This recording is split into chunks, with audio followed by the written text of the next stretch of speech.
इसके बाद 94 की लास्ट मुरली जो चली है 31 दिसंबर की, जिसमें बाबा ने हमें जो सम्मान दिया है वो है, मैं शुभ भावना और शुभ कामना रखने वाली श्रेष्ठ आत्मा हूँ। हर आत्मा के प्रति मुझ आत्मा का हमेशा शुभ भावना और शुभ कामना रहे।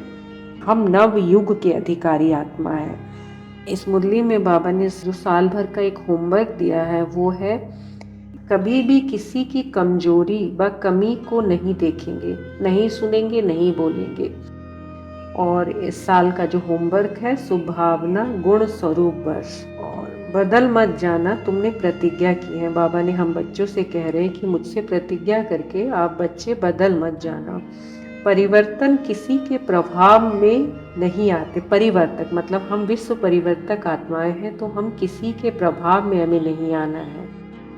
तो बच्चे इस वर्ष को गुण मूर्त शुभ भावना वर्ष के रूप में मनाएंगे। तो कारण शब्द समाप्त हो जाएगा कि इसके कारण ऐसा हुआ, उसके कारण ऐसा हुआ, ये सारा कारण शब्द समाप्त हो जाएगा। कारण की जगह जो शब्द हमें बाबा ने दिया है वो है निवारण। और न्यू ईयर में एक गिफ्ट देने को बाबा ने कहा है कि जो भी आए, चाहे ब्राह्मण हो चाहे कोई भी हो, सबको मधुर स्नेह की बोल की सौगात दो। दूसरा, सदैव गुण शक्ति के गिफ्ट दो। इसके लिए तुम्हारा स्टॉक भरपूर होना चाहिए, कोई खाली हाथ ना जाए तुम्हारे पास से। दाता के बच्चे और कमी हो तो अच्छा नहीं लगता, क्योंकि हम भगवान के बच्चे हैं, तो हम में कोई कमी नहीं होनी चाहिए। तो इस नए वर्ष में अपनी उन सारी कमियों को हमें विदाई देनी है। स्नेह लेना और स्नेह देना, अगर कोई आपको स्नेह नहीं भी दे तो भी आप लेना। ऐसे लेने में हर्जा तो नहीं होगा, उसमें होगा क्या, करना क्या है कि कोई आपको क्रोध करे और आप स्नेह के रूप में लेना। तो ये सवाल उठता है कि बाबा ऐसे कैसे।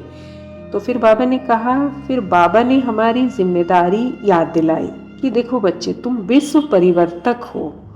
परिवर्तक नेगेटिव को पॉजिटिव में बदल देते हैं। तुम्हारे अंदर वो मशीनरी होनी चाहिए कि कोई कुछ भी आ रहा है ना, जैसे आजकल होता ना कि गार्बेज को मशीन में डाल देते हैं और उससे कुछ यूजफुल चीज़ें तैयार करते हैं। तो तुम विश्व परिवर्तक बच्चे हो मेरे, तो तुम नेगेटिव को पॉजिटिव में बदल नहीं सकते क्या।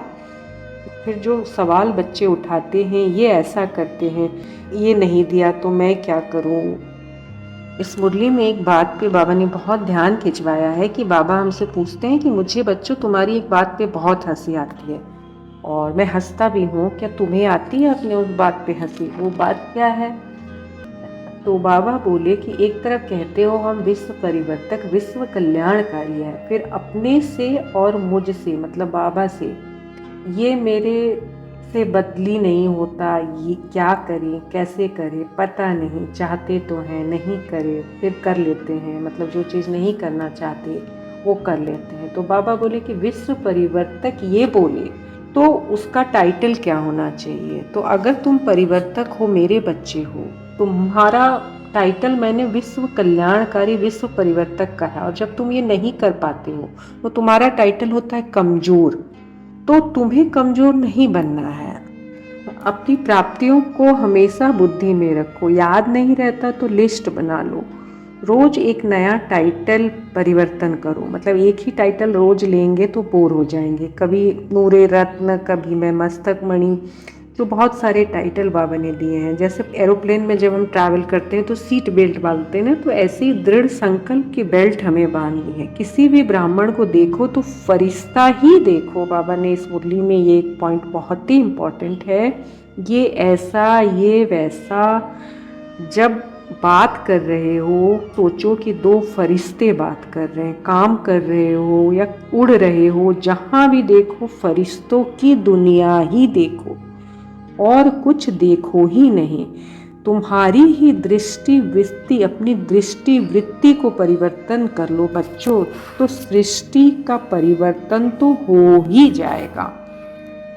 और इस साल की जो एक बहुत इम्पॉर्टेंट बात बाबा ने कहा है कि बनना ही नहीं है, बनना है, बनाना है। नव युग मनाना है, मनवाना है, मतलब सबको मनाना है। बनना बनाना मतलब सिर्फ खुद नहीं करना है, आपको सेवा करनी है, सेवा के बहुत प्लान बनाने को कहा है। और जब भी प्लान बनाओ तो मालिक बनकर बनाओ, और जब फाइनल हो तो बालक बन जाओ। अगर आपके प्लान नहीं भी कोई स्वीकार करता है तो बालक बन के उसको स्वीकार करो। मालिक और बालक बनना आता है ना, इसकी प्रैक्टिस करो। मालिक बनकर राय दो बट बालक बनकर स्वीकार करो। तो इस न्यू ईयर में सेवा तो करनी है, उससे पहले स्व का परिवर्तन करना है, और हम स्व के परिवर्तन से विश्व को परिवर्तन करेंगे। और सबसे इम्पॉर्टेंट जो मुझे चीज़ लगी इस लास्ट मुरली में 94 की, किसी भी ब्राह्मण को देखो तो फरिश्ता ही देखो, बात करो तो ये सोचो कि दो फरिश्ते ही बात कर रहे हैं। ओम शांति।